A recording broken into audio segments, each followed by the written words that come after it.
Hey there, let's talk about how to run off the mouth or run off at the mouth to supersize your business. How can you run off at the mouth to supersize your business? What the heck does run off at the mouth mean?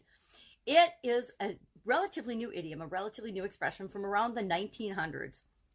And in 1909, it was actually defined as logorrhea. Now, logorrhea, I've never heard the term before, but it actually means verbal diarrhea. So diarrhea is pretty runny, but it really comes from the flow of water. Like to run is to flow, and running, like running water, like a running river. And so a flood or a preponderance of water and a preponderance of words kind of mean the same thing. So running at the mouth became a popular saying and a popular expression.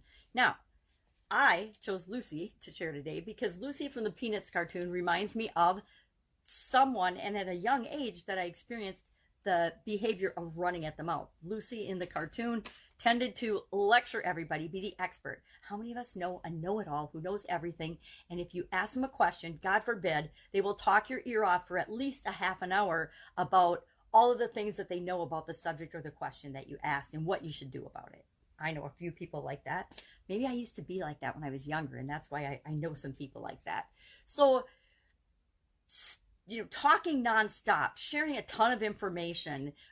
Think of filibusters in politics. Filibusters will talk to waste time and to try to get things to go their way. Salespeople, a lot of salespeople, have you ever experienced a nervous salesman who will talk about all of the features of the product or service that they're trying to sell you, but they don't think at all about what's in it for you or the benefits to you for buying that? Go in any store, any business, go online, and you will see thousands of examples of this even today. Even though people know, and buyers are sophisticated, that people buy based on what's in it for them, what the benefits are, not the features. We buy for the benefits. We buy for the problem we want to solve, and then we justify the purchase to ourselves and our intellect by using the features, what's all the great details of the features. And actually, it's an example of this yesterday. My daughter and I were talking to my son about toothbrushes, and he was telling us he had paid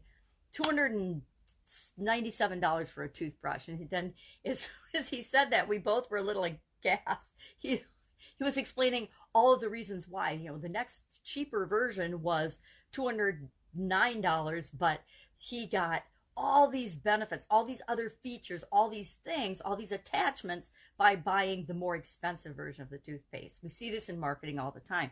And we can use this to better serve our customers, right? We can offer them a higher price thing and all of the things that go along with it, but we want to make sure that they know what's in it for them to get those things, not just that they get all these attachments. So that was actually funny yesterday.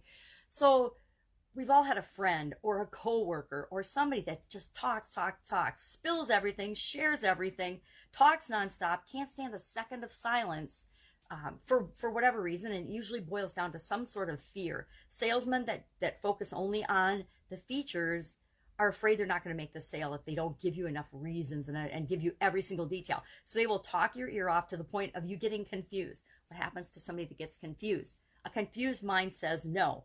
All of us, even though we know that, we might be, I've done this. I've gone shopping for a new car, wanted a car. I needed a new car. My car had gotten in an accident, and not by me, somebody else was driving it, and gotten totaled, and I needed a new vehicle. I needed a new means of transportation. I went to a couple of dealerships, and why I went to a couple is I got into one, and none of the salesmen offered to help me. I don't know, I guess women don't buy cars. And so I left that one, went to another one, and I got a salesman who told me every single detail and feature about that vehicle to the point where I didn't know if I wanted it or not. It sounded too complicated and too hard to operate and too hard to maintain and too expensive to maintain, and I got confused and I left. Well, I went to get my daughter's oil change with her a couple of days later, and I bought a car sight unseen and paid for it because I sat in it. It had heated seats. I sat in one on the showroom floor. It had heated seats. I asked if they had it in white, and he said yes. And I asked if it had heated seats, and I can't remember a couple other features that I cared about at the time. And he said yes, and I bought it, wrote up the paperwork, and we're sitting there with my daughter, and my daughter's like, "Are you excited?"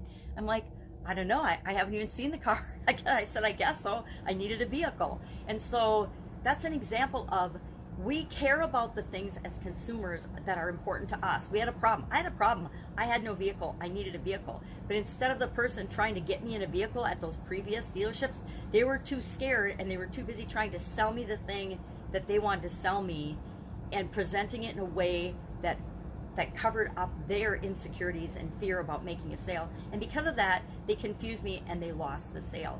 Had they asked me a couple of questions, found out what I needed, any one of them could have easily solved my problem. My problem was, I needed a vehicle. I needed a vehicle with like 2 or 3 things in it, 2 or 3 features that I cared about. Why did I care about a heated seat? Because I live in Wisconsin, I'm getting older, I have to go in and out of my car a lot in the business that I was in, and I wanted to be able to warm up fast, especially in the winter, in winter driving. And so if somebody would have asked me 2 or 3 questions about why that was important to me, they would have eliminated all the confusion. They wouldn't have had to tell me all the different features and benefits. They could have just focused on the things that the 3 criteria I needed met, and then everything else was just gravy and a bonus. And so we need to remember to do that in our businesses. Instead of running off at the mouth, remember, we have 2 ears and 1 mouth for a reason. So we ask questions, people will tell us everything we need to know in order to help them solve their problems, to serve them, to build relationships with them, and actually create not just a one-time customer, but customers for life. People do business with people they like. People do business that they're in relationships with. And a relationship is a business relationship. So how are you going to grow and nurture that? By listening and not running off at the mouth. So Lucy and I are going to take a break. Have an absolutely amazing day. Love to hear your stories about people that run off at the mouth, or if you have been, like me, guilty of running off at the mouth sometimes, and why you think that was. All right, have an awesome day, and I will be with you tomorrow with another interesting idiom. What does it mean? Where does it come from? And how might you use it to grow your business right now?